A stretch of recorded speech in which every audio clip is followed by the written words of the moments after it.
Apocalypse de Jean, chapitre 11. Alors on me donna un roseau semblable à une verge.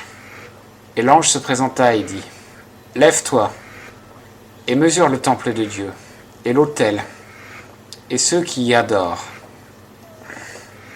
Mais laisse le parvis extérieur du temple, et ne le mesure point, car il a été donné aux gentils. Et ils fouleront au pied la sainte cité pendant 42 mois.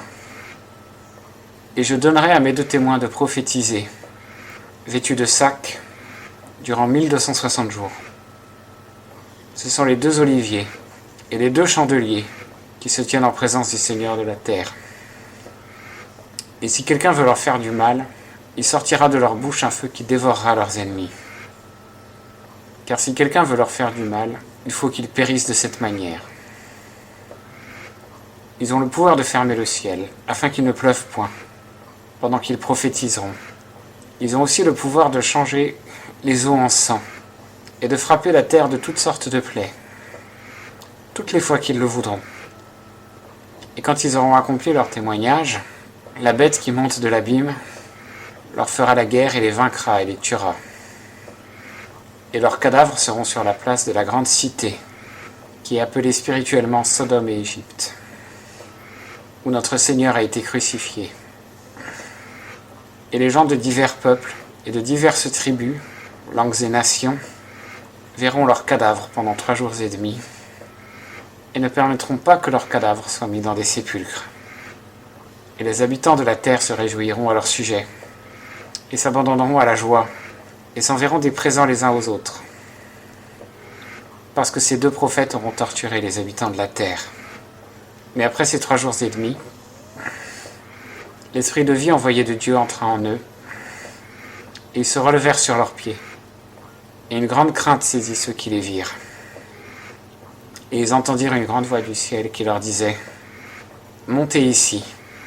Et ils montèrent au ciel dans une nuée, et leurs ennemis les virent.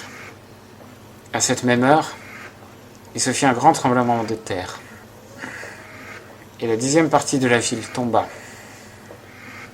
Et 7000 hommes furent tués par le tremblement de terre.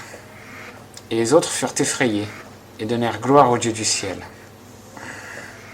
Le second malheur est passé. Voici le 3e malheur qui viendra bientôt. Or le 7e ange sonna de la trompette. Et de grandes voix se firent entendre dans le ciel qui disaient : Les royaumes du monde sont soumis à notre Seigneur et à son Christ, et il régnera au siècle des siècles. Et les 24 anciens, qui sont assis sur leur trône devant Dieu, se prosternèrent sur leurs faces et adorèrent Dieu, en disant : Nous te rendons grâce, Seigneur Dieu Tout-Puissant, qui est et qui était et qui sera, de ce que tu as pris en main ta grande puissance, et de ce que tu es entré dans ton règne. Les nations se sont irritées, mais ta colère est venue, ainsi que le temps de juger les morts, et de récompenser tes serviteurs les prophètes et les saints, et ceux qui craignent ton nom, petits et grands, et de perdre ceux qui perdent la terre. Et le temple de Dieu s'ouvrit dans le ciel, et l'arche de son alliance parut dans son temple. Et il y eut des éclairs et des voix, et des tonnerres, et un tremblement de terre, et une grosse grêle.